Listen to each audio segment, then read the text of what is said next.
વિદ્યાર્થી મિત્રો, મારું નામ પટેલ સોનલબેન પરબતભાઈ છે। હું ધોરણ 8 માં અભ્યાસ કરું છું। આજે કન્યા કેળવણી મહોત્સવ અને શાળા પ્રવેશોત્સવ 2025-26ના આ શુભ પ્રસંગે મને બેટી બચાવો વિશે કંઈક કહેવાનો મોકો મળ્યો છે, તેનો મને ખૂબ જ આનંદ છે।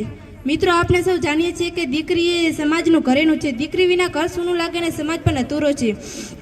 પહેલાના સમયમાં લોકો દીકરીઓને બોજ સમજતા હતા, પરંતુ હવે સમય બદલાયો છે।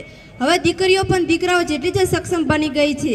તેઓ દરેક ક્ષેત્રમાં આગળ વધી રહી છે, પછી તે શિક્ષણ હોય, રમતગમત હોય કે અવકાશ વિજ્ઞાન હોય।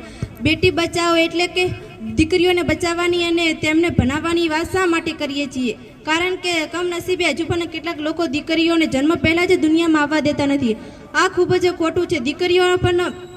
દીકરીઓ પણ આ દુનિયામાં જીવવાનો, ભણવાનો અને આગળ વધવાનો અધિકાર ધરાવે છે।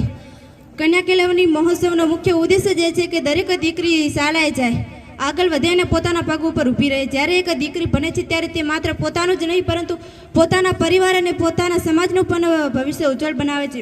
શિક્ષિત દીકરી સ્વચ્છ સમાજનું નિર્માણ કરે છે। આજે જે નાની બહેનો શાળામાં પ્રવેશ કરી રહી છે તેમને જોઈને મને ખૂબ જ આનંદ થાય છે। આપણે સૌએ તેમને ભણવામાં પ્રોત્સાહિત કરવી જોઈએ, તેમને સહયોગ કરવો જોઈએ। યાદ રાખો, દીકરી વહાણનો દરિયો અને દીકરી વિનાનું ઘર, મીઠા વિનાનું અન્ન। ચાલો આપણે સૌ એક પ્રતિજ્ઞા લઈએ કે આપણે સૌ દીકરીઓને આગળ વધાવીશું, ભણાવીશું અને તેમને ભણવામાં મદદ કરીશું। જય હિન્દ, જય ભારત। સરસ।